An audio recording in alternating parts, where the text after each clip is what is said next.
সুপ্রিয় দর্শক, দক্ষিণ এশিয়ার ভারতের সবথেকে বড় শত্রু দেশ হচ্ছে পাকিস্তান, যে কারণে বাংলাদেশকে পাশে চায় দুই দেশ।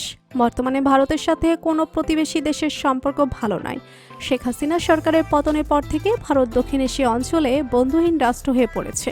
ভারতকে শত্রু রাষ্ট্র হিসেবে বিবেচনা করে বাংলাদেশের সকল মানুষ তাই পাকিস্তান এবং বাংলাদেশ শক্তিশালী রাষ্ট্র হিসেবে গড়ে উঠুক, এটাই চায় দুই দেশের জনগণ। কারণ বাংলাদেশ যদি সামরিক দিক থেকে শক্তিশালী হয় তাহলে সবসময় চাপের মুখে থাকবে ভারত, যে কারণে বাংলাদেশকে আধুনিক সমরাস্ত্র দিতে প্রস্তুত পাকিস্তান। অতীতেও বাংলাদেশের সঙ্গে সামরিক সম্পর্ক ঘনিষ্ঠ করতে একাধিকবার চেষ্টা চালিয়েছে পাকিস্তান, এমনকি তাদের তৈরি যুদ্ধবিমান ক্রয় করার প্রস্তাব দিয়েছে বাংলাদেশকে। তবে স্বৈরশাসক শেখ হাসিনা সরকার ভারতের কথায় এ সকল প্রস্তাব ফিরিয়ে দেয়।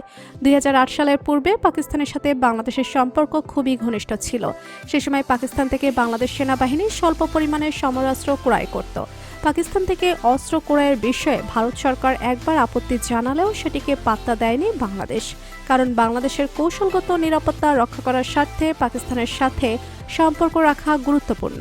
পাকিস্তান যত বেশি শক্তিশালী হবে বাংলাদেশের নিরাপত্তাও তত বেশি শক্তিশালী হবে, কারণ পাকিস্তানের সাথে বাংলাদেশের নিরাপত্তা জড়িত। পাকিস্তানের মিসাইল ভান্ডার পরোক্ষভাবে বাংলাদেশের নিরাপত্তা নিশ্চিত করে, কারণ পাকিস্তান যত বেশি শক্তিশালী হয় ভারত তত বিপদের মুখে থাকে, যার কারণে বাংলাদেশের উপর আক্রমণ করার সময় পায় না ভারত। অতীতে অনেকবার বাংলাদেশকে আধুনিক সমরাস্ত্র ক্রয়ে পাকিস্তানের দেওয়া প্রস্তাব ফিরিয়ে দিয়েছে শেখ হাসিনা সরকার, কিন্তু বর্তমানে বাংলাদেশের অন্তর্বর্তীকালীন সরকার ক্ষমতায় আসার পর আবারও পাকিস্তানের সাথে সামরিক সম্পর্ক বৃদ্ধি করতে চলেছে বাংলাদেশ।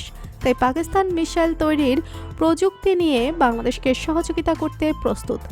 সম্প্রতি বাংলাদেশ সেনাবাহিনীকে মিসাইল তৈরিতে সহযোগিতা করার ঘোষণা দিয়েছে পাকিস্তান। পাকিস্তানের গণমাধ্যম দ্য ডন দেশটির প্রতিরক্ষা মন্ত্রণালয়ের বরাত দিয়ে এই তথ্য জানিয়েছে।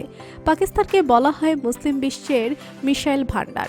পাকিস্তানের হাতে রয়েছে বিভিন্ন রেঞ্জের অসংখ্য মিসাইল, যার মধ্যে অনেক মিসাইল দিয়ে পারমাণবিক হামলা করা সম্ভব। 2003 সালের জুন মাসে বাংলাদেশ সেনাবাহিনীর সর্বপ্রথম মিসাইল তৈরির উদ্যোগ হাতে নেয়, তবে প্রযুক্তিগত ও কারিগরি সক্ষমতার অভাবে এই উদ্যোগ থেমে যায়।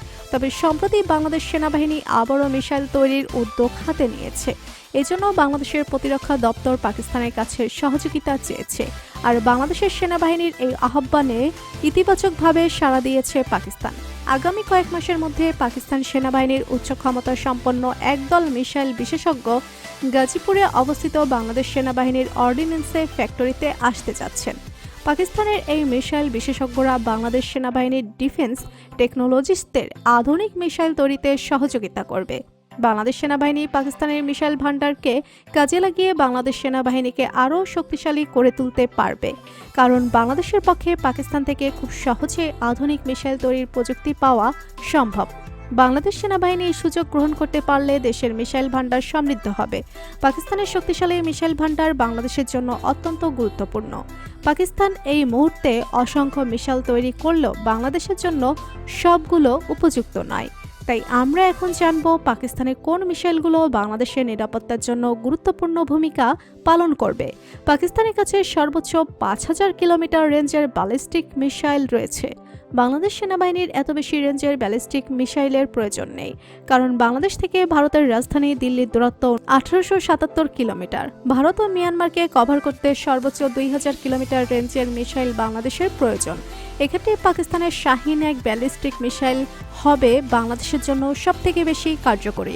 তো বন্ধুরা, বাংলাদেশ যদি পাকিস্তানের সাথে বন্ধুত্বপূর্ণ সম্পর্ক গড়ে তোলে তাহলে সেটা কেমন হবে জানিয়ে দিন কমেন্ট করে। আর ভিডিওটি ভালো লেগে থাকলে একটি লাইক দিয়ে চ্যানেলটি সাবস্ক্রাইব করুন। ধন্যবাদ।